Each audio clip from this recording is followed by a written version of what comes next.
Glide bombing targets Kharkiv apartments by Russia.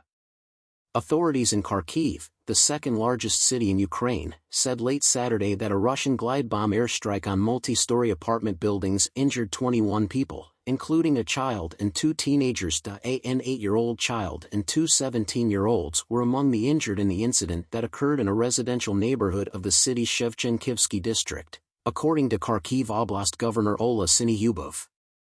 A 39-year-old woman and a 17-year-old child were two of the 8 injured people taken to the hospital, where they are both listed as being in critical condition.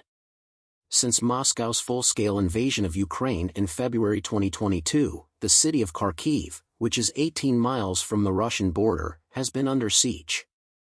This is the latest bombardment on the city. Kharkiv Mayor Ihor Terekov confirmed the attack's use of a guided aerial bomb in a telegram post, adding that rescue efforts were still in progress. According to Syniehubov, the strike utilized a Russian FAB-250 bomb. Instead of using dumb unguided munitions, Russia has upgraded its FAB series of bombs from the Soviet era into very lethal airborne guided weapons, which have caused mayhem in other parts of the battlefield. There was damage to 7 further buildings and the destruction of 2 residential high-rises, 16 and 9 stories. There were almost 1,200 shattered windows and 21 damaged private cars, according to Syniehubov. In search of comment, Newsweek contacted the Russian government using an online form and the Ukrainian Foreign Ministry by email on Sunday. 3 toddlers were among the 35 injured when a high-rise residential building caught fire last Sunday due to yet another Russian air attack. Reports of Russian strikes in other regions of Ukraine during the weekend also surfaced. Bombs went off in the Ukrainian city of Pavlograd and Dnipropetrovsk Oblast early Sunday morning. According to the Ukrainian Air Force, reports of numerous explosions followed a missile threat warning from military authorities.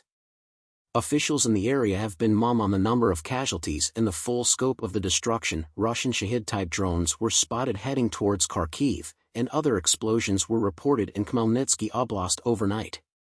Missile attacks on residential areas in Kharkiv and neighboring districts followed warnings of high-speed targets made by Ukraine's air defense troops. As part of a concerted effort with the Group of 7, G7, industrialized nations, the European Union and Ukraine reached an agreement on Friday to lend the Ukrainian government up to €35 billion, or over $39.1 billion. Helping Ukraine repair its economy and electricity grid after the war is a primary goal of the aid package. To aid the nation's continuing war effort, the G7 leaders decided in June to establish a $50 billion loan in continuation of its ongoing cross-border attacks against Moscow's strategic military locations. New satellite footage seems to reveal the aftermath of a long-range Ukrainian strike on a Russian munitions stockpile on Saturday. Ukraine said it attacked a Russian munitions storage site overnight, and on Saturday, the investigative arm of the US-backed Radio Free Europe/Radio Liberty source appeared to post an image showing what appeared to be a fire at the complex. More than 2.5 years into full-scale war, Kyiv has persistently attacked Russian military assets, such as air bases and ammunition dumps, across the border in an effort to weaken Moscow's capacity to conduct war against its neighbor.